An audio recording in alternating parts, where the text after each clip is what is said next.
Salam semua para tetua, jumpa lagi bersama Mimin, di channel Alurmu. Semoga para pendengar Alurmu selalu senantiasa dinaungi kebahagiaan, kesehatan, serta rezeki yang cukup. Oke, Mimin langsung lanjut ceritanya. Selamat mendengarkan, dan hidupkan imajinasi para tetua. Cerita pun dimulai.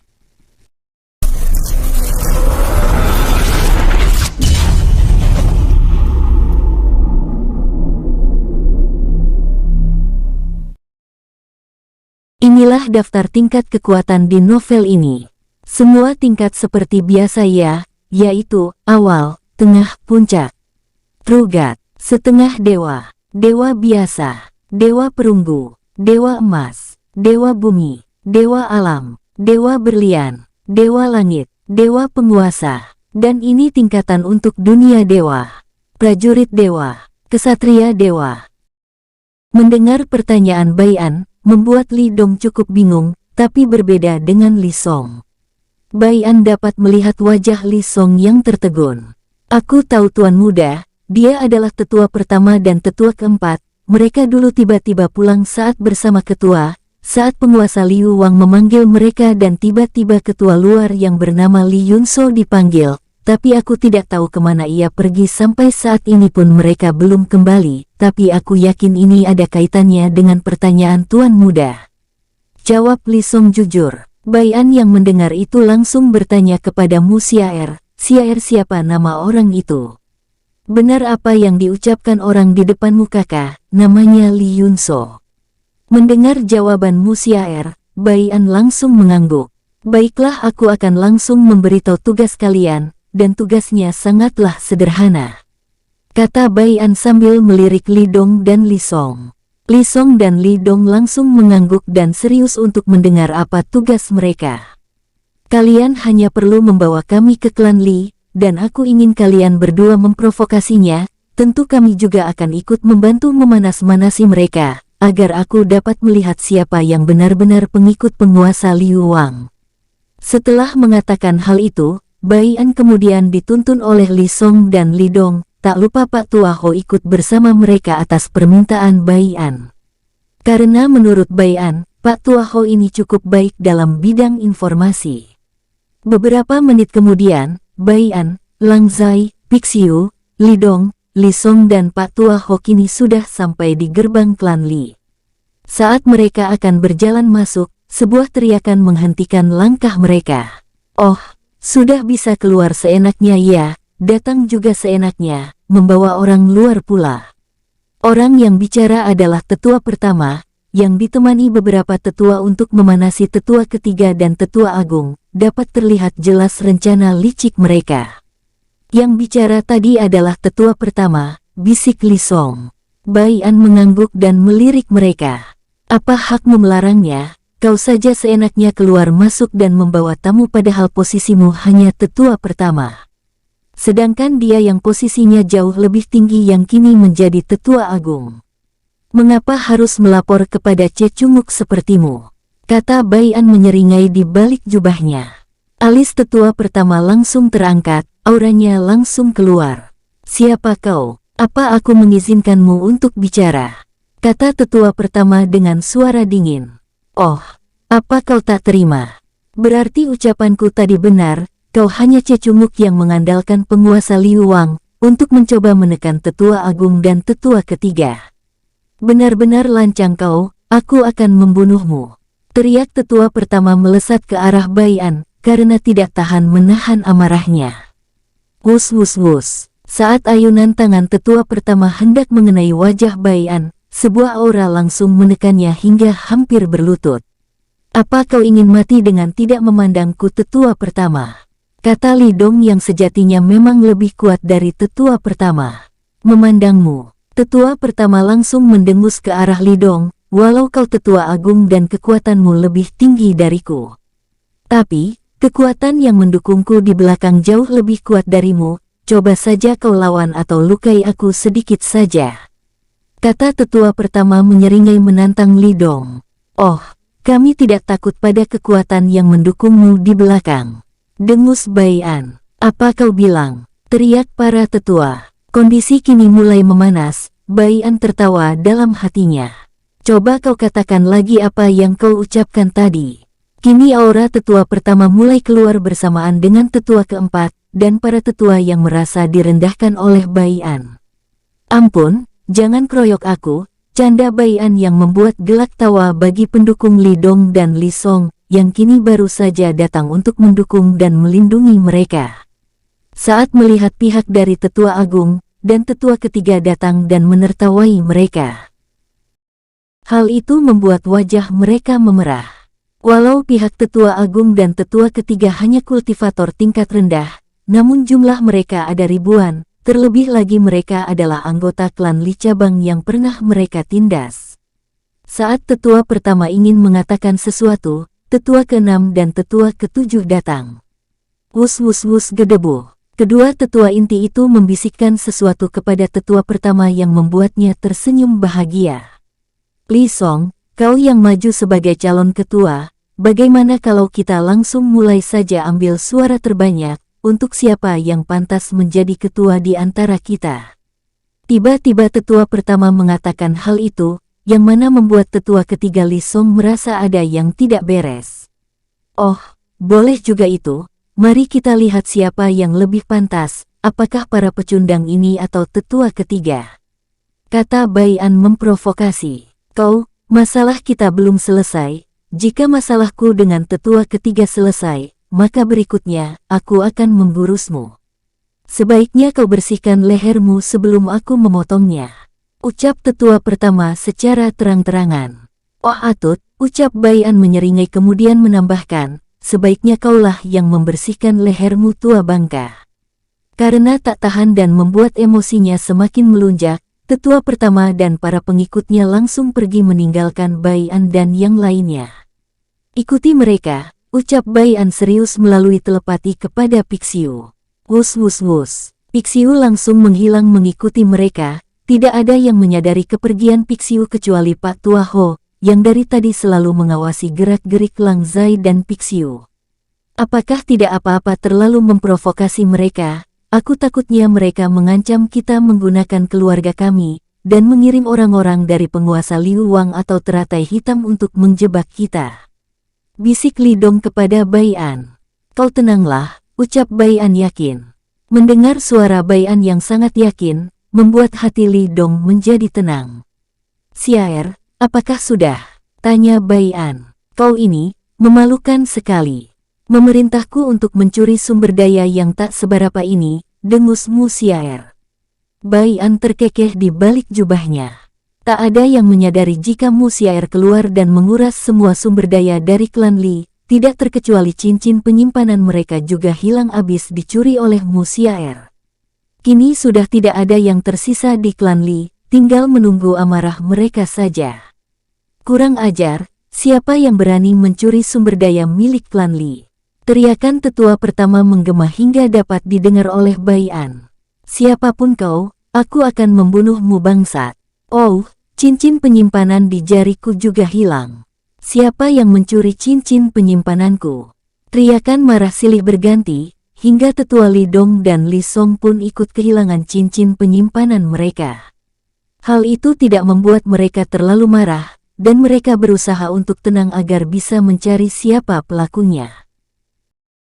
Semua anggota dari klan Li sangat marah, kecuali Bai An, ia tertawa bahagia di dalam hatinya. Lang Zai yang melihat tuan muda garis bawahnya langsung bergumam dalam hati, apa ini yang direncanakan tuan muda? Tapi kenapa aku juga tidak tahu siapa yang ditugaskan untuk mencuri? Lang Zai yang ikut memikirkan hal itu pun membuatnya pusing. Namun tak lama ia langsung membelalakan matanya, ini ulah Nona Xia, gumam Lang Zai dalam hati dan ikut tertawa, namun tawanya sedikit pahit karena ia baru memikirkan hal itu.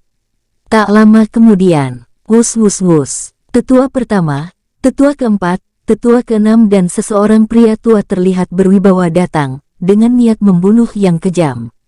Tuan muda, orang yang bersamanya adalah seorang komandan dari penguasa Liu Wang, ia tidak datang sendiri, ia datang dengan 2 jenderal dari penguasa Liu Wang, yang saat ini sedang bersembunyi.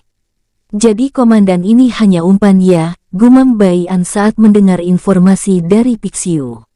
Bagaimana dengan kekuatan kedua jenderal tersebut? Tanya Bai An melalui telepati. Tingkat kedua jenderal ini cukup tinggi, keduanya berada pada tingkat dewa alam awal. Saat Bai An ingin mengatakan sesuatu ke Pixiu, sebuah teriakan membuatnya mengurungkan niatnya. Kau bangsat, cepat kembalikan cincin penyimpananku dan sumber daya klan Li yang kau curi, teriak tetua pertama menunjuk Bai An. Bai An langsung menaikkan sebelah alisnya. Hahaha. Bai An tiba-tiba tertawa lalu berkata, apa kau bodoh atau pura-pura bodoh? Bukan hanya kau yang kehilangan cincin penyimpanan, tapi pihak kami juga yang kehilangan.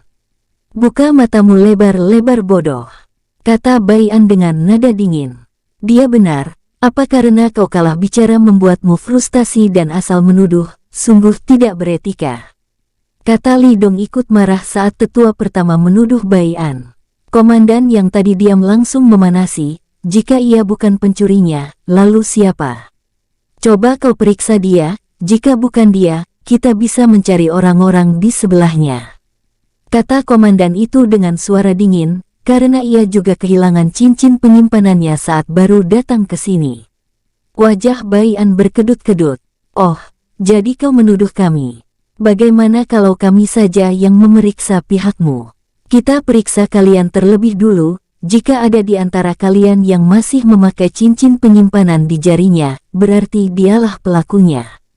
Kata Bai An menyeringai. Kurang ajar kau, beraninya kau menuduh kami. Teriak tetua pertama tidak terima. Oh, jika kau keberatan, berarti kaulah pelakunya, gampang sekali bukan? Kau menuduh kami sebagai pencuri, agar posisi ketua menjadi milikmu bukan? Sungguh bodoh. Mendengar kata-kata Bai An yang memprovokasinya, itu membuatnya tidak bisa menahan diri. Saat ia ingin bergerak, ia tiba-tiba terdiam. Oh, kenapa kau diam? Berarti dugaanku benar. Kaulah pelaku sesungguhnya. Aku cukup kagum atas rencana licikmu ini, ucap Bai An. Li Chang, ternyata kau sehina dan selicik ini. Kau mencuri semua cincin penyimpanan kami lalu kau berusaha menuduh kami. Kurang ajar kau. Teriak Li Song marah. Benar, aku menyesal mengikutimu. Para tetua besar yang mendukung tetua pertama langsung berbalik mendukung tetua agung dan tetua ketiga. Kini kondisi di klan Li mulai memanas gara-gara ulah Musiaer. Baik-baik, periksalah aku. Tapi jika aku terbukti tidak bersalah, kau akan kubunuh. Teriak tetua pertama sedikit tertekan sambil menunjuk Bai An dengan niat membunuh yang kejam. Bai An langsung tersenyum saat mendengar kata-kata tersebut. Baik, siapa orang yang dapat dipercaya untuk memeriksanya? Tanya Bai An melirik Li Dong dan Li Song. Biar aku saja, teriak salah satu tetua inti, ia adalah tetua ke-30. Apa dia dapat dipercaya? Tanya Bai An terang-terangan kepada Li Dong, sambil menunjuk tetua ke-30. Li Dong mengangguk. Tak lama tetua ke-30 langsung memeriksa tetua ke-4. Dan itu terus berlanjut kepada semua pengikut tetua pertama. Senyum bahagia terlihat di wajah tetua pertama, karena semuanya bersih dan tidak ada yang menyembunyikan sesuatu, termasuk cincin penyimpanan di jari mereka. Tetua pertama menyeringai ke arah Bai An, ia merasa sudah menang. Tiba saat ia akan diperiksa, wajah Bai An langsung tersenyum menyeringai, kena kau. Gumam Bai An dalam hati. Ini apa tetua pertama?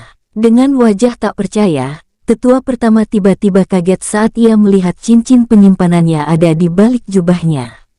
Kurang ajar kau Li Chang, teriak Li Dong murka, sambil mengeluarkan auranya. Saat Li Dong ingin menyerang tetua pertama, suara teriakan menghentikannya. Tunggu dulu. Cincin ini belum bisa membuktikan kalau ia pencurinya, kita periksa isinya terlebih dulu, jika di dalamnya ada semua cincin penyimpanan kita, barulah ini perbuatannya. Kata komandan dari pengikut Liu Wang menengahi, walau ia juga tidak akan percaya dan ada jejak kemarahan di matanya. Benar, kau jangan asal tuduh Li Dong, teriak Li Chang meraung marah. Sementara Bai An terlihat tenang walau dalam hatinya ia tertawa. Jadi ia menyuruh Musiaer menaruh semua cincin penyimpanan di dalam cincin penyimpanan Li Chang. Tentu saja isinya sudah diembat habis oleh Musiaer terlebih dulu, dan itu hanya cincin penyimpanan kosong. Kali ini aku yang akan periksa, kata komandan tersebut. Li Dong merasa tidak terima, tapi Bai An langsung menghentikannya. Komandan itu langsung mengayunkan tangannya, dan keluarlah ribuan cincin penyimpanan dari cincin Li Chang. Saat itu juga, semua aura dari pihak Li Dong dan Li Song langsung keluar. Kurang ajar kau Li Chang, aku tidak akan terima penghinaan ini. Teriakan demi teriakan kemarahan dari pihak Li Dong silih berganti, ada juga pihak dari Li Chang yang kini beralih, dan memihak Li Dong dan Li Song. Wajah Li Chang kini semakin tertekan, matanya memerah saat menatap Bai An yang sedang tersenyum bahagia. Atas penderitaannya, ia yakin ini ulah Bai An. Walau tetua pertama tidak dapat melihat semua wajah Bai An, namun ia dapat melihat bibir Bai An yang sedang tersenyum. Kalian telah ditipu, ini adalah ulahnya. Dia telah menjebakku. Teriak tetua pertama membela diri sambil menunjuk Bai An, sambil melesat ke arah Bai An. Tapi, baru saja ia melesat, tetua pertama dihadang oleh tetua Li Dong dan tetua lainnya. Mau lari kemana kau bangsat, kata Li Dong langsung mengayunkan tangannya meninju wajah Li Chang. Gedebuk, gelontang-gelontang, duar-duar. Li Chang langsung terlempar dan memuntahkan seteguk darah. Tangan Li Chang langsung meminta bantuan kepada komandan pengikut Liu Wang, namun komandan itu hanya diam saja, karena belum ada perintah dari kedua jenderal yang sedang bersembunyi. Sebenarnya kedua jenderal itu ingin bereaksi, tapi Pixiu lebih dulu bergerak melumpuhkan mereka atas perintah Bai An. Gelodak-gelodak, ceter-ceter yiha, duer-duer. Seketika terjadi pertempuran. Kini pihak Li Dong dan Li Song berhasil unggul menekan Li Chang, tetua keempat, keenam dan lainnya. Bai An hanya menonton bersama Lang Zai dan Pak Tua Hou yang dari tadi diam saja, tapi ia sebenarnya sangat ingin bertanya kepada Bai An karena ia dapat menebak ini ulah siapa. Saat Bai An dan Lang Zai akan mundur agar tidak terkena dampak dari pertarungan, sebuah pedang tiba-tiba melesat dengan kecepatan tinggi ke arah Bai An. Bai An yang melihat hal itu dengan cepat mengelak, dan dengan cepat membungkukkan badannya. Duer-duer, gelontang-gelontang. Pedang itu hanya mengenai tembok, namun serangan dari pedang energi itu tidak hanya satu kali. Serangan susulan datang dan tidak satu pedang energi saja, melainkan puluhan pedang energi melesat ke arah Bai An.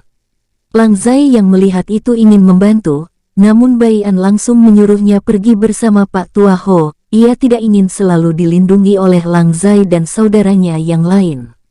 Bai An mengeluarkan pedang yang biasa ia pakai, tapi itu bukan pedang leluhur keluarga Bai. Bai An langsung mengayunkan pedangnya, menciptakan pedang dari energinya untuk melawan pedang yang kini melesat ke arahnya. Seketika terjadilah benturan pedang energi. Cerot-cerot, gelontang-gelontang, duer-duer. Bai An langsung mundur beberapa langkah dan melihat siapa yang menyerangnya. Seketika ia melihat komandan dari pengikut Liu Wang, yang menyerangnya dengan tatapan membunuh yang sangat kejam. Kekuatan komandan itu hanya berada di tingkatan Dewa Emas awal. Bai An yakin bisa mengalahkannya meski agak sulit. Aku tahu ini ulahmu, kau tidak perlu mengelak. Walau pengikutmu kuat dan bisa mengalahkan jenderal kami, tapi dengan aku menangkapmu, ini bisa selesai dengan cepat, kata komandan itu yang kini tahu siapa Bai An sebenarnya. Oh, ternyata kau tahu siapa aku, ucap Bai An santai dan membuka tudungnya. Ia menyeringai kecil kemudian menambahkan, ayo kita lihat, apakah kau mampu melumpuhkanku. Wus-wus-wus, dentang-dentang, gedebuk-gedebuk, cerot-cerot. Bai An langsung melesat ke arah komandan itu, lalu mengayunkan pedangnya ke arah dada komandan tersebut. Komandan itu hanya mendengus dan mengayunkan pedangnya melawan serangan Bai An. Tring-tring, gelodak-gelodak, gelongang-gelontang, duar-duar. Dua kali benturan pedang langsung terdengar. Bai An dan komandan itu sama-sama mundur. Lumayan, aku tidak menduga kau yang hanya Trugat Puncak, mampu membuatku mundur 2 langkah, kata komandan itu sedikit terkejut. Bai An tidak menanggapi kata-kata jenderal itu, ia hanya tersenyum meremehkan. Hal itu membuat komandan langsung tersulut emosi. "Matilah kau bocah!" Teriakan komandan itu kini dalam keadaan emosi, dan menyerang Bai An dengan membabi buta. Duar-duar, gelontang-gelontang, gedebuk-gedebuk, duar-duar, cerot-cerot. Bai An dengan lincah menghindarinya, ia berusaha fokus sambil memikirkan cara untuk mengalahkan musuh yang jauh lebih kuat darinya. Bai An dan komandan itu sama-sama terluka ringan. Saat Bai An mendapatkan kesempatan, ia langsung menyerang komandan itu. Saat pandangan komandan itu melihat ke arah tetua pertama yang baru saja dikalahkan. Tebasan Ashura. Bai An langsung bergumam, menciptakan pedang dari energinya yang lumayan banyak. Sebuah pedang energi tercipta lalu melesat ke arah komandan tersebut. Tebasan Ashura tingkat 2, gumam Bai An pertama kalinya menggunakan tingkat yang lebih tinggi, hal itu menguras banyak sekali energinya. Komandan yang melihat itu hanya menggeram marah, ia langsung mengayunkan pedangnya untuk menahan serangan Bai An yang tiba-tiba. Cetar-cetar yiha, duar-duar, gelontang-gelontang. Sialan, anak ini pintar sekali mencari celah. Dengan cepat komandan itu menyilangkan pedangnya, dan melapisi seluruh tubuhnya menggunakan energinya agar tidak terluka parah. Jebret-jebret, duar-duar, gelontang-gelontang, kruot-kruot. Komandan itu terlempar dan menabrak beberapa bangunan. Baru saja ia bangun dan ingin memuntahkan darah, ia melihat sekelebat bayangan mengayunkan pedang ke arahnya. "Sialan kau, aku tidak menerima kekalahan ini!" teriak komandan itu sambil berusaha menahan pedang Bai An, yang kini hampir mengenai tubuhnya.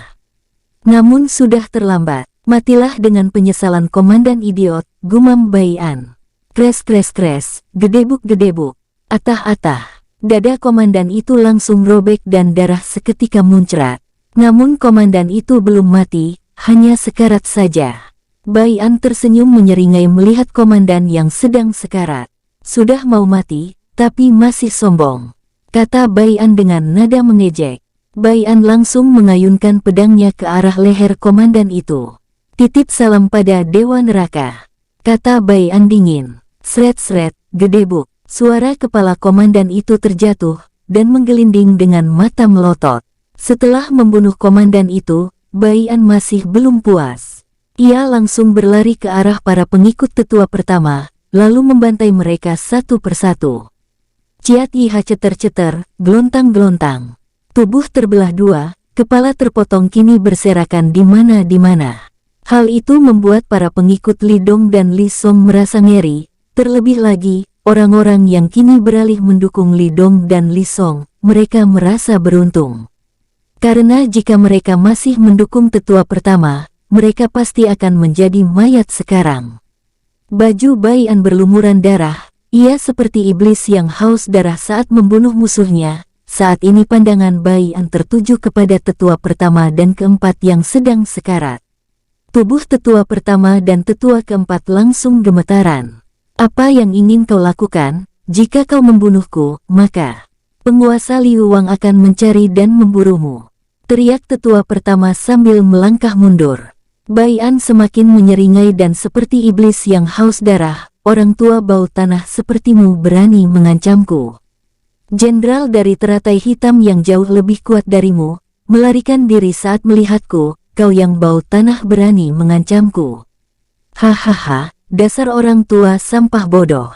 Bai An kemudian tertawa seperti orang gila, kemudian mengayunkan pedangnya saat ia telah berdiri di depan tetua pertama. Sret-sret, gedebuk-gedebuk. Kepala tetua pertama langsung terpotong dari tubuhnya, kemudian terjatuh dan menggelinding ke arah Bai An. Bai An menatap kepala tetua pertama, kemudian mengeluarkan elemen api tingkat pertamanya untuk membakar kepala dan tubuh tetua pertama. Bai An kemudian mengalihkan pandangannya ke arah tetua keempat yang terlihat pasrah. Bai An tersenyum tipis saat melihat wajah pasrah tetua keempat. Ia berjalan perlahan ke tempat tetua keempat yang duduk dengan lesu. Bai An langsung berjongkok dan berkata, "Siapa namamu orang tua?" Mendengar itu membuat tubuh tetua keempat gemetaran. "Yu Fan tuan muda." Nada suara Yu Fan agak gugup. Bai An langsung terkejut dan melirik Li Dong yang kini berdiri di belakangnya.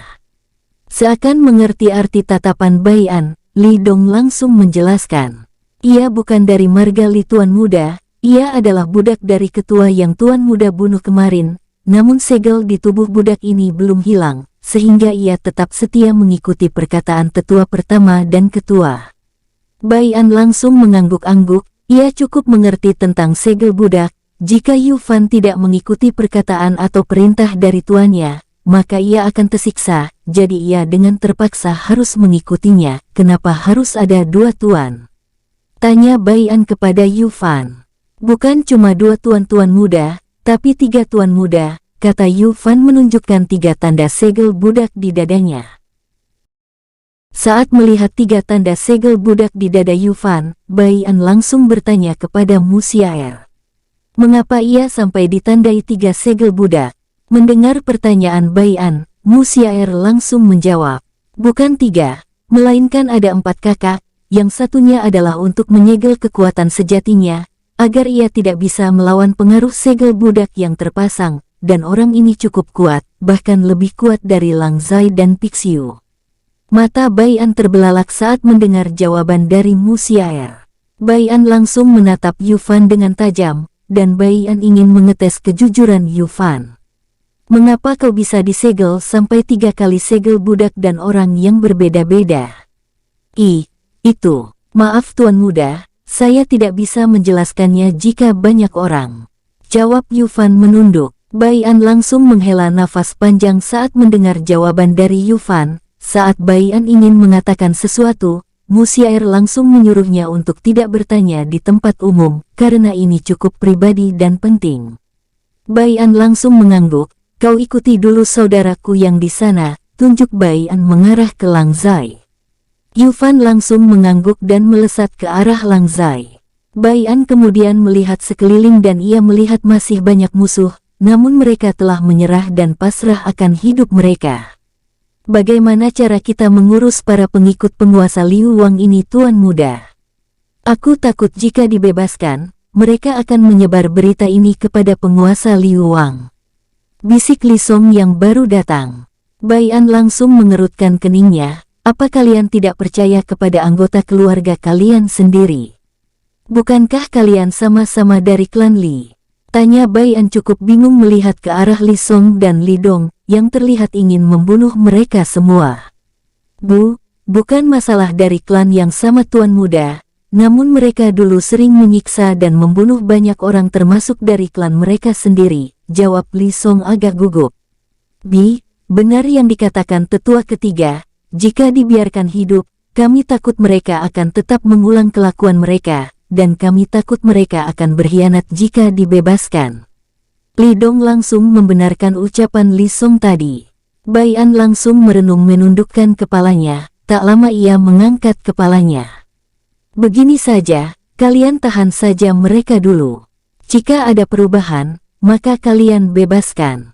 Tapi, suruh mereka bekerja sebagai apa saja yang cukup berguna bagi klan kalian. Tapi jika tidak ada perubahan, atau mereka berencana berkhianat, maka terserah kalian mau diapakan orang-orang itu.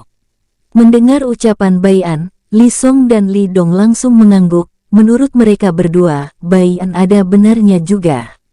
Tapi kapan kami mengungsi bersama keluarga ke tempat yang Tuan Muda maksud tadi?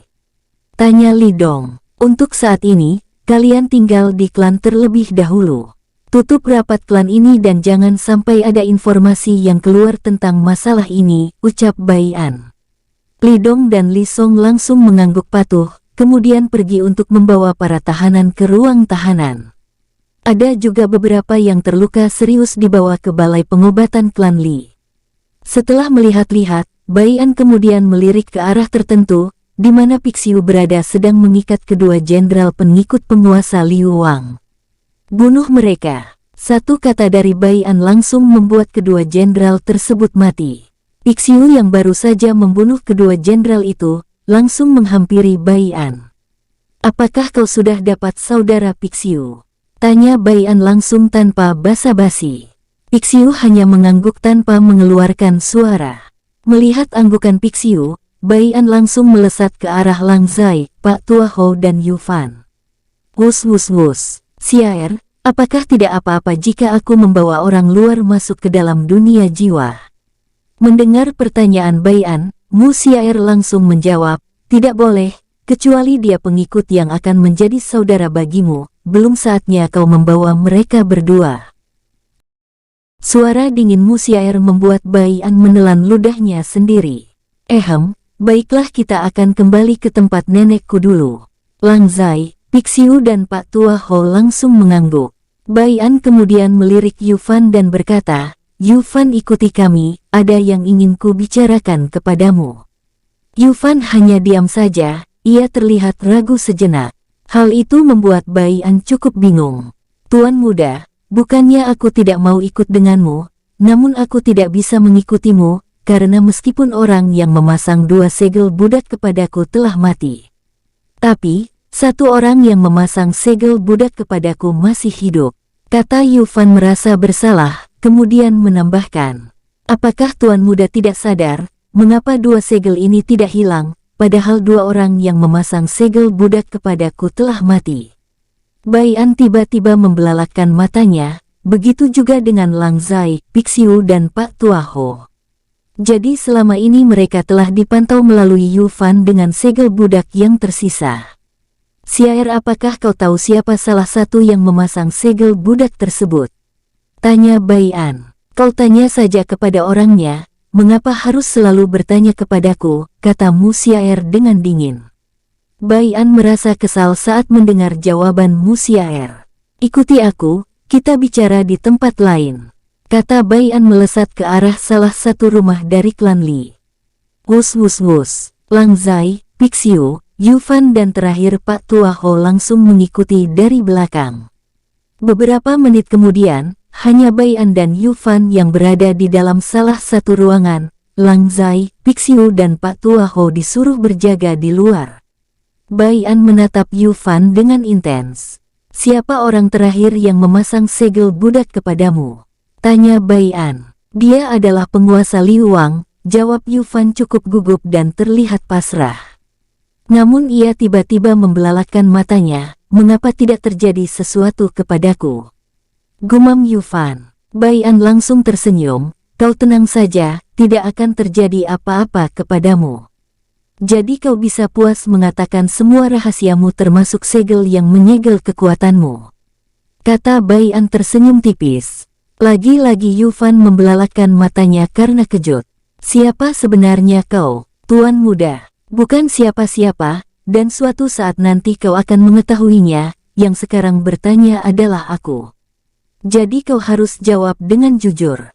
Jika kau jujur dan aku dapat percaya, maka aku akan membuka ketiga segel budak di dalam tubuhmu. Kata Bai'an sambil menatap Yu Fan dengan dingin. Yu Fan langsung mengangguk dan berkata, dia adalah penguasa Liu Wang, dan yang menyegel kekuatanku adalah tangan kanan Kaisar Dewa Kegelapan, atau bisa dibilang pemimpin kelompok teratai hitam. Mata Yu Fan menyiratkan kebencian saat ia mengatakan hal tersebut, terlihat ia telah menahannya dalam waktu cukup lama. Jika aku tebak, ini bukan wujud aslimu bukan? Tanya Bai'an terlihat tenang saat mendengar siapa yang menyegelnya. Dari mana kau tahu? Tanya Yu Fan. Dari mana aku tahu itu tidak penting, yang aku butuhkan adalah jawabanmu. Kata Bai'an menatap Yu Fan dengan dingin, itu membuat Yu Fan langsung merinding. Kau benar, ini bukan wujud asliku, tampangku yang sebenarnya lebih mudah. Aku begini karena segel dari tangan kanan Kaisar Dewa Kegelapan. Bai'an mengangguk sambil tersenyum, jika tebakanku tidak salah, nama aslimu memang Yu Fan. Tapi kau adalah penguasa terdahulu dari benua ini, yang direbut oleh Liu Wang yang bekerja sama dengan pemimpin kelompok teratai hitam. Apakah aku benar? Mata Yu Fan langsung terbelalak kaget dan mundur beberapa langkah. Siapa sebenarnya kau ini? Dan dari mana kau mengetahui semua ini? Aku yakin tidak akan ada yang mengetahuinya kecuali Liu Wang, dan pemimpin kelompok teratai hitam, dan beberapa jenderal kelompok teratai hitam. Yu Fan langsung bertanya sambil waspada kepada Bai'an, karena ia takut jika pemuda di depannya ini adalah salah satu pengikut dari 2 orang yang menyegelnya sedang menyamar. Kau tenanglah, aku tahu apa yang kau pikirkan. Jika aku pengikut mereka, dengan kekuatanmu saat ini, maka aku bisa dengan mudah membunuhmu, kata Bai An meyakinkan. Yu Fan langsung menjadi tenang, namun ia masih waspada kepada Bai An. Aku ingin bertanya, bagaimana kau bisa dipasangi segel budak dan kalah melawan mereka berdua? Jika yang aku pikirkan, pasti ada sesuatu kenapa mereka tidak membunuhmu, bukan menyegel kekuatan dan memasang segel budak. Kata Bai An cukup penasaran, karena Mu Xiaer tidak memberitahukan jawaban tentang ini. Mu Xiaer hanya memberitahukan siapa Yu Fan sebenarnya. Yu Fan langsung merenung, sekarang aku yakin kau bukan pengikut dari mereka berdua. Dengan pertanyaanmu ini, aku yakin kau pasti bukan dari dunia ini, kata Yu Fan sambil mengangkat kepalanya dan menatap Bai An dengan senyum cerah. Bai An langsung mengerutkan alisnya saat mendengar ucapan dari Yu Fan. Seakan mengerti maksud Bai An, Yu Fan langsung berkata, kau tahu alasan mengapa mereka tidak membunuhku sampai detik ini? Bai An menggelengkan kepala. Aku memegang salah satu kunci untuk membuka inti dari dunia ini. Bai An langsung mengerutkan alisnya bingung. Kau tidak akan mengerti, karena kau bukan berasal dari dunia ini. Namun, satu hal yang akan kujelaskan agar kau mengerti, jika mereka berhasil pergi ke inti dunia ini, maka kekacauan dan kehancuranlah yang akan terjadi. Bai An langsung mengangguk tenang, namun dalam hatinya ia sangat terkejut. Terus saat bertarung tadi, mengapa kau pasrah dan ingin mati? Dan mengapa pihak dari penguasa Liu atau kelompok teratai hitam tidak melindungimu? Tadi kau bilang, kaulah yang memegang salah satu kunci, jadi otomatis mereka pasti tidak akan membiarkanmu mati. Tanya Bai An meneliti wajah Yu Fan. Aku membuat ilusi agar mereka tidak bisa sampai ke klan Li dalam waktu 2 hari. Jawab Mu Xiaer dalam pikiran Bai An.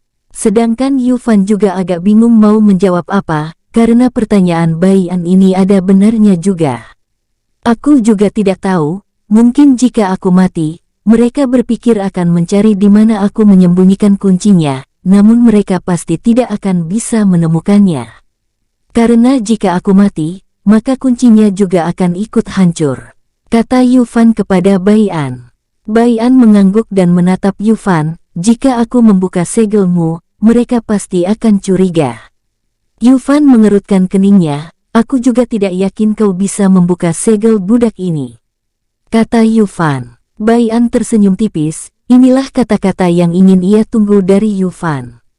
Melihat senyum Bai An, Yu Fan merasa tidak enak dan ia tiba-tiba merasa merinding.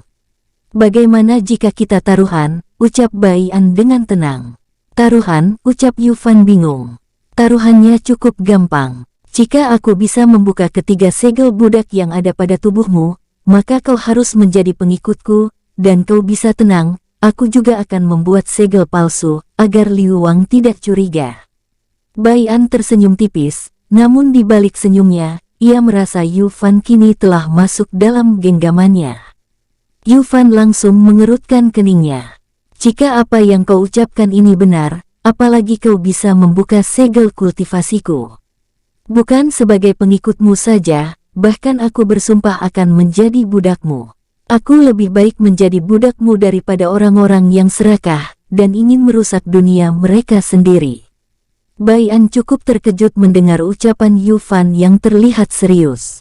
Apa dia serius Xiaer? Dia berkata jujur, dia juga tidak akan pernah mengingkari janji jika ia telah berjanji kepada siapapun. Jawab Xiaer saat mendengar pertanyaan Bai An. Bai An mengangguk-angguk. Apakah kau bisa membuka semua segel ini Xiaer? Dan membuat segel palsu, agar mereka tidak menyadarinya. Kata Bai An cukup ragu. Apakah kau meragukan calon istrimu ini kakak Bai An? Dengus Mu Xiaer, yang membuat Bai An langsung terkekeh. Yu Fan yang melihat Bai An terkekeh bingung, dan merasa ucapannya seperti diremehkan oleh Bai An. Tuan muda aku serius, apapun yang aku katakan tidak akan pernah aku ingkari, walau kau baru mengenalku dan merasa kurang yakin, maka kau bisa membunuhku langsung, saat ada keanehan yang kau lihat dariku suatu saat nanti. Kata Yu Fan mencoba meyakinkan Bai An. Yufan yakin jika Bai An bisa membuka segelnya, terlihat dari Bai An yang meremehkannya. Bai An langsung berhenti tertawa, dia salah mengartikan saat aku tertawa, gumam Bai An dalam hati. Siaer apa kau siap? Tanya Bai An. Tentu, kapanpun itu, jawab Siaer. Bai An langsung tersenyum kemudian melirik Yufan yang kini memandangnya dari tadi. Kau tenang saja, aku percaya padamu. Buka jubahmu. Aku akan membuka semua segelnya dan memasang segel palsu, ucap Bai An langsung menyuruh Yufan. Sekarang ya tuan muda, tanya Yufan sambil mengerutkan keningnya tidak percaya. Kau ikuti saja apa yang aku suruh, penak-penak.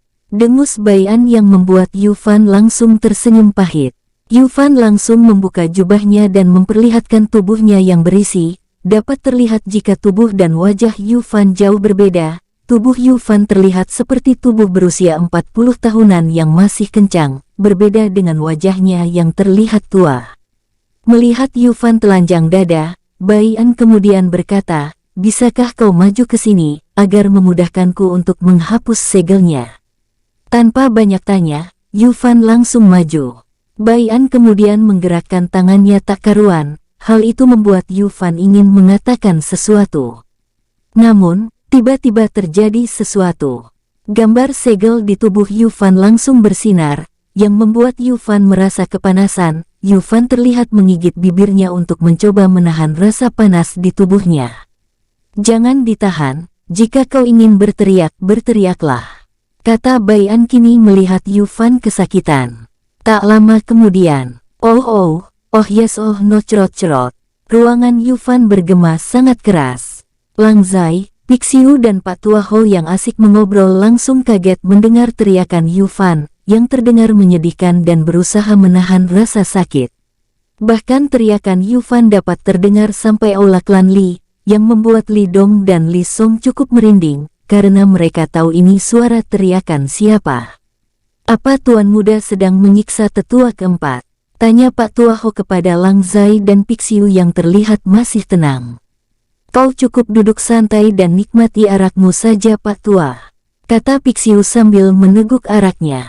Pak Tua Ho langsung mengangguk kemudian meneguk araknya. Tak lama suara teriakan yang tadi menggema akhirnya berhenti. Kenapa suara teriakan Yufan berhenti?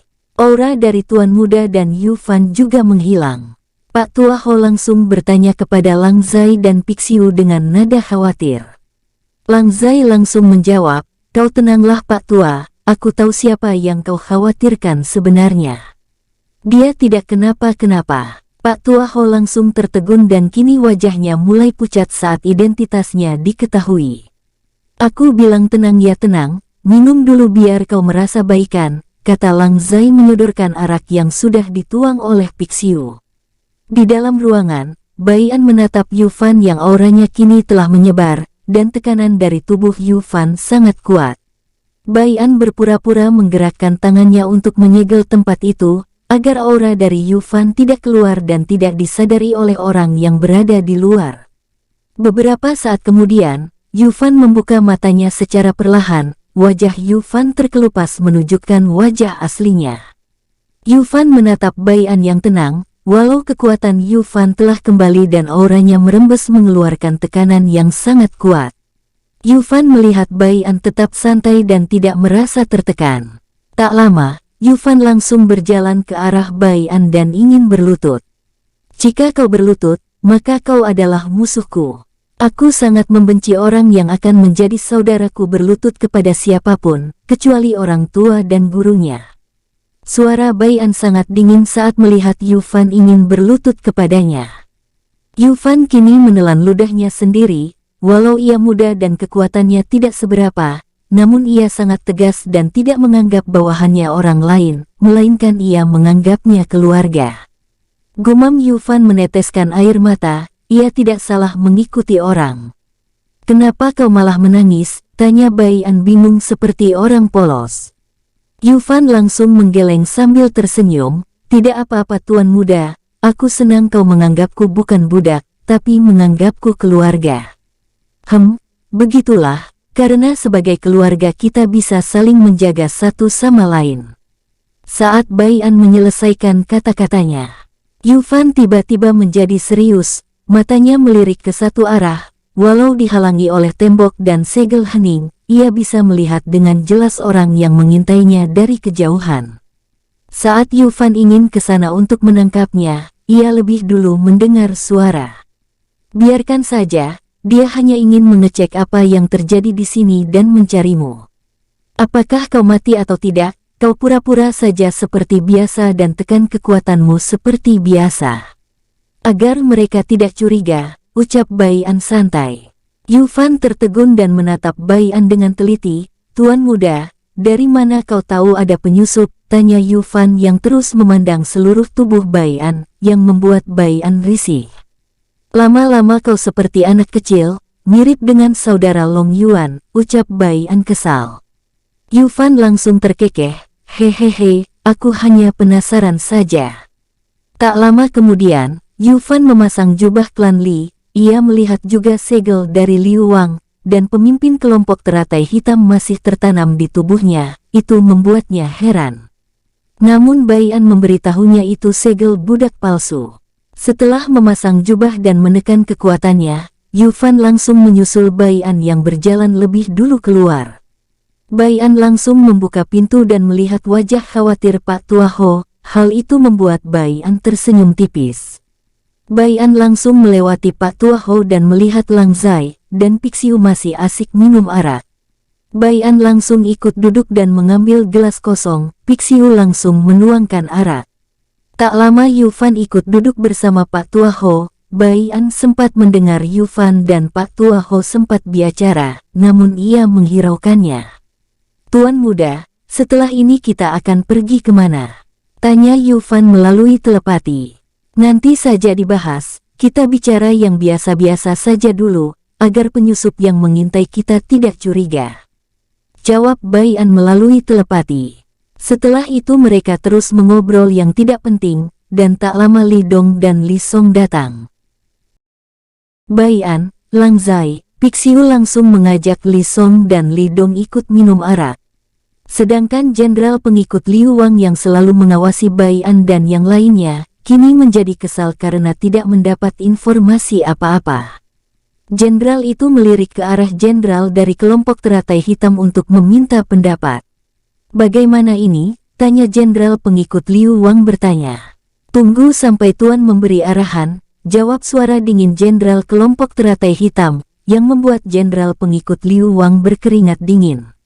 Sedangkan di tempat Bai An berada, walau ia sedang minum, Bai An sedang berkomunikasi dengan Mu Xiaer. Xiaer, mengapa kau menyuruh kami diam saja, dan melarang saudara Yufan bergerak menangkapnya?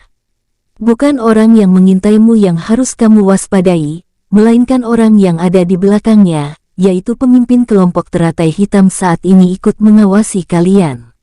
Mu Xiaer langsung menjawab pertanyaan Bai An. Bai An mengerutkan keningnya, kenapa aku tidak merasakannya? Bukannya Yufan mampu menghadapinya juga? Tanya Bai An bingung. Kau ini, Yufan sekarang dalam kondisi pemulihan, dan juga pemimpin kelompok teratai hitam ini sekarang jauh lebih kuat dari saudaramu.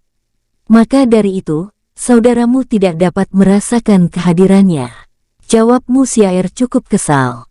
Bai An langsung mengangguk-angguk. Tak lama kemudian ia sadar akan sesuatu. Terus, kenapa mereka tidak menyerang kita jika ia lebih kuat? Tanya Bai An. Karena, pemimpin kelompok teratai hitam merasa bahaya saat berada di dekatmu, instingnya sangat kuat walau ia tidak bisa merasakan kehadiranku di dalam tubuhmu. Mendengar jawaban Mu Xiaer yang terlihat malas, itu membuat Bai An diam dan tidak bertanya lagi. Jika mereka telah pergi, aku akan meningkatkan kekuatanku dulu, sebelum berangkat ke benua Hongqiu dan semoga aku sempat menghadiri acara lelang nanti. Gumam Bai An. Tuan muda, kenapa kau melamun dari tadi? Yufan menggoyang-goyangkan badan Bai An karena ia tidak direspon. Bai An langsung kesal, yang membuat gelak tawa bagi semua orang yang berada di tempat tersebut. Mereka terus minum arak hingga malam hari. Mereka kemudian membubarkan diri dan Li Dong mengajak Bai An, Lang Zai, Pixiu dan Pak Tua Ho ke kamar tamu istimewa. Tuan muda, ini kamar Anda, kata Li Dong melalui telepati kepada Bai An. Bai An mengangguk dengan sedikit mabuk, ia kemudian berjalan masuk. Setelah membersihkan diri, Bai An duduk untuk berkultivasi sambil memulihkan energinya yang belum kembali sepenuhnya. Tak terasa pagi hari telah tiba. Bai An masih duduk bersila hingga suara ketukan pintu di depan kamarnya, membuat Bai An membuka matanya. Tok tok tok, Sampurasun, Sepada, Kulonwun, Assalamualaikum. Tuan muda, apa Anda ingin ikut sarapan? Ceklek. Bai An membuka pintu dan melihat Li Song masih berdiri menunggunya. Ayo tuan muda, kita pergi sarapan dulu, ucap Li Song yang dijawab anggukan oleh Bai An. Kemudian Li Song dan Bai An langsung berjalan menuju ruang makan. Saat sampai ruang makan, Bai An melihat jika Lang Zai dan Pixiu sudah menunggunya, banyak juga para tetua inti, tetua besar dan tetua luar di sana. Siaer. Apakah mata-mata itu masih di sini? Tanya Bai An tiba-tiba. Dia sudah pergi, jawab Siaer. Bai An langsung menghela nafas. Tuan muda, suara semua orang secara serempak menyapa Bai An, yang membuat Bai An cukup kaget. Tuan muda masih sangat muda. Namun, di usianya yang masih sangat muda, dia dihormati walau kekuatannya tak seberapa, gumam Yu Fan dalam hati. Yu Fan juga sekarang semakin menghormati Bai An, ia sadar Lang Zai dan Pixiu juga jauh lebih kuat dari Bai An tapi tetap mengikutinya. Yu Fan juga banyak mendengar cerita tentang Bai An dari mereka berdua.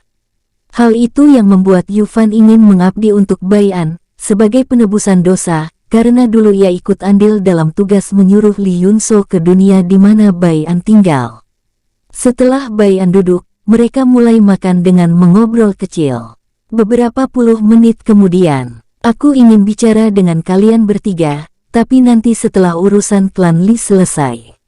Bai An langsung memberitahu Lang Zai, Pixiu dan Yu Fan. Setelah itu Bai An memanggil Li Song, Li Dong dan beberapa tetua lainnya. Setelah mereka berkumpul, Bai An langsung memberikan beberapa tugas kepada mereka. Tetua Agung, ingat. Peringatkan anggota klan untuk menutup kejadian kemarin agar tidak menyebar. Baik tuan muda, jawab Tetua Agung. Tetua ketiga, atau yang sekarang menjadi ketua, jika orang-orang penguasa Liu Wang datang, kau sudah tahu kan, apa yang harus kau lakukan, kata Bai An sambil menatap ketua baru. Ketua baru klan Li langsung mengangguk. Jika begitu, ini pesanku yang terakhir. Aku menyuruh kalian untuk meningkatkan kekuatan secepat mungkin, dan untuk sumber daya, aku tidak mempunyai banyak sumber daya untuk kalian. Jadi, cobalah untuk bekerja sama dengan pihak alkemis atau asosiasi. Li Dong dan Li Song langsung tersenyum kecut saat mendengar kata-kata Bai An. Namun semua anggota klan Li hanya mengangguk patuh. Setelah melihat semua orang mengangguk dan sudah tidak ada yang dibicarakan, Bai An langsung pamit pergi ke kamarnya, tapi dihentikan oleh Li Dong. Tuan muda, apakah tuan muda tidak akan memberikan cincin penyimpanan kami? Mendengar ucapan Li Dong, Bai An langsung pura-pura bingung dan polos. Maksud kalian apa? Li Dong dan Li Song semakin tersenyum pahit. Tuan muda, kami tahu kaulah yang mengambil semua sumber daya klan Li termasuk cincin semua orang.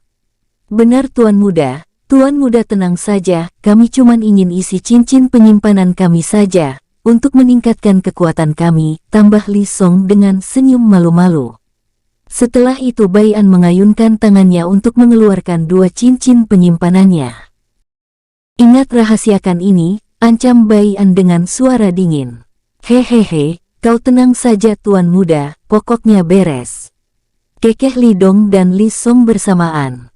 Setelah itu Bai An langsung pergi, dan diikuti Lang Zai, Pixiu, Yu Fan dan Pak Tua Ho. Apa yang dibicarakan tuan muda tadi? Bisik Yu Fan penasaran kepada Lang Zai, karena ia tidak bisa menembus telepati mereka. Aku juga tidak tahu, paling-paling mereka berdua menyadari jika tuan muda yang mencuri cincin penyimpanan mereka, jawab Lang Zai yang membuat Yu Fan membelalakkan matanya. Apa? Teriakan Yu Fan membuat Bai An dan yang lainnya langsung berhenti. Lang Zai langsung menyumpal mulut Yufan. Kenapa kau teriak saudara Yufan? Tanya Bai An. Yufan langsung menggelengkan kepalanya. Tidak ada tuan muda, jawab Yufan dengan cepat. Bai An langsung mengangguk dan berjalan ke kamarnya, yang diikuti oleh Lang Zai, Pixiu, Yufan dan Pak Tua Ho. Beberapa menit kemudian, Bai An menatap yang lainnya. Pak Tua Ho, kau bisa menunjukkan wajah aslimu, kata Bai An. Pak Tua Ho langsung terkekeh dan membuka topengnya. Bai An langsung terbelalak kaget, karena ia cukup mengenal siapa yang berada di depannya. Dia adalah orang yang pertama kali Bai An temui saat datang ke dunia ini. Kau, tunjuk Bai An. Sising mengangguk dengan tenang. Klan Si kami adalah salah satu pengikut setia yang mulia penguasa Yufan. Walau beliau telah jatuh, aku hanya diperintahkan oleh ayah untuk mengawasi yang mulia jika terjadi sesuatu, maka aku tinggal meminta bantuan. Sising dengan tenang langsung mengutarakan misinya kepada Bai An. Namun, di dalam hati Sising ada rasa kesal dan dendam yang sangat dalam. Bai An hanya tersenyum masam. Bisakah kau keluar? Ada yang ingin kami berempat bicarakan, kata Bai An kepada Sising yang membuat Sising semakin kesal. Tidak bisa, aku harus menjaga yang mulia, karena kekuatan yang mulia masih disegel. Teriak Sising tidak terima. Bukannya walaupun kekuatan saudara Yufan disegel, kekuatannya tetap lebih tinggi darimu, ucap Bai An tidak mau kalah. Itu, pokoknya aku tetap akan menjaga yang mulia di sini, titik. Sising langsung berkata dengan tegas. Bai An kemudian melirik Lang Zai, Pixiu dan terakhir Yufan yang sedang menutup mulutnya menahan tawa. Saudara Yufan, apa wanita ini bisa dipercaya? Bai An secara terang-terangan menunjuk Sising. Sising semakin emosi saat ia tidak dipercayai oleh Bai An. Dengan kesal Sising keluar dan menutup pintu dengan keras. Brak-brak, duar-duar. Aku akan membalasmu laki-laki tidak berperasaan, teriakan Sising menggema dari luar. Maaf tuan muda, walau putri dari pengikutku seperti itu, namun aku percaya ia dapat dipercaya, kata Yufan masih menahan tawa karena merasa lucu. Bai An mengangguk, bisakah kau memanggilnya lagi? Ini salahku yang keterlaluan, kata Bai An tersenyum pahit sambil menggaruk kepalanya yang tidak gatal. Yufan mengangguk, kemudian menghilang dari tempatnya. Bai An, Lang Zai dan Pixiu sedang menunggu Yufan dan Sising kembali. Saat sedang menunggu, tiba-tiba ia teringat sesuatu. Suara teriakan Bai An membuat Lang Zai dan Pixiu langsung terkejut. Ada apa tuan muda? Tanya Lang Zai dan Pixiu maju ke arah Bai An yang jarak mereka cukup jauh. Bai An melirik Lang Zai dan Pixiu, apa kalian tidak sadar, jika di sini tidak ada wanita maupun anak-anak? Tapi bukan itu yang membuatku penasaran. Mendengar kata-kata Bai An, Lang Zai langsung tersadar. Kau benar tuan muda. Di sini tidak ada wanita yang menjadi tetua, seharusnya di setiap klan pasti ada. Teriak Lang Zai. Pixiu ikut terkejut, benar juga, saat pertama kesini aku sadar jika wanita tidak ada di sini, apa mereka mengungsi? Namun bagi wanita yang mempunyai kekuatan yang cukup, seharusnya mereka akan tetap di sini dan ada beberapa yang menjaga anak-anak. Tapi kenapa tidak ada satupun wanita di sini? Bai An dan Pixiu ikut mengangguk mendengar ucapan Pixiu. Kita tanya saja saudara Yufan setelah ia kembali, ucap Bai An yang membuat Lang Zai dan Pixiu mengangguk. Apakah kalian masih ada sisa arak? Tanya Bai An. Pixiu mengangguk. Benar juga tuan muda, sambil menunggu mereka datang, kita minum-minum saja dulu, kata Pixiu sambil mengeluarkan 3 kendi arak dan juga 3 gelas. Mereka bertiga langsung tertawa, kemudian duduk. Pixiu bertugas menuangkan arak, mereka minum sambil bercerita yang tidak penting. Tok tok tok, sepada, sampurasun, kulonuwun, assalamualaikum. Saat asik minum, Bai An, Lang Zai dan Pixiu jadi tak menyadari jika ada orang yang mengetuk pintu. Ceklek, Yufan dan Sising masuk setelah mengetuk pintu. Yufan kemudian melihat mereka bertiga sedang asik minum. Suara deheman Yufan langsung menyadarkan Bai An, Lang Zai dan Pixiu. Kau sudah kembali saudara Yufan, kata Bai An menggaruk kepalanya yang tidak gatal. Xixing langsung mendengus saat melihat wajah Bai An. Baiklah jika kita telah berkumpul maka aku akan mengatakan sesuatu.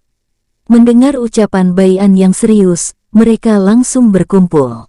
Saudara Yufan, apakah kau mempunyai pengikut yang masih setia? Tanya Bai An. Yufan langsung mengangguk, tentu, namun aku masih belum tahu apakah ada pengkhianat atau tidak. Karena aku sudah menghilang dalam waktu yang cukup lama, dan hanya kepala klan Si yang mengetahui aku masih hidup, karena klan Si mempunyai bakat dalam hal informasi. Jika begitu, suruh mereka selidiki siapa yang masih setia denganmu. Mendengar ucapan Bai An yang mengatur Yufan dan klannya, membuat Xixing mendengus. Aku tidak terima jika diperintah oleh laki-laki mesum dan tak berperasaan sepertimu. Nada suara kesal dan dingin Xixing membuat Bai An dan yang lainnya langsung mengerutkan keningnya. Namun pemikiran mereka berbeda masing-masing. Bai An berpikir, kenapa wanita ini masih saja marah? Sedangkan yang lainnya berpikir kata-kata mesum dari Xixing. Inilah yang membuatku malas membawa wanita dalam berdiskusi. Kata-kata datar Bai An membuat Xixing semakin kesal. Yufan langsung menengahi, Singer, bisakah kau diam saja? Dia sekarang adalah tuan mudaku, jadi jika kau menghormatiku, maka kau harus ikut menghormatinya. Jika tidak, kau bisa pulang, karena aku tidak ingin wanita yang egois sepertimu merusak rencana. Ucapan dari Yufan sungguh menusuk hati Xixing, ia langsung menangis kemudian berlari keluar. Apakah itu tidak keterlaluan saudara Yufan? Tanya Bai An. Biarkan saja, ia terlalu dimanjakan oleh si Gian, sehingga sifatnya jadi seperti itu, tidak mau diatur dan ingin menang sendiri, ucap Yufan. Bai An kemudian mengangguk. Aku lihat kekuatanmu belum pulih sepenuhnya. Jika bisa, kau pulihkan dirimu lebih dulu, setelah itu, kumpulkan pasukan yang dapat dipercaya.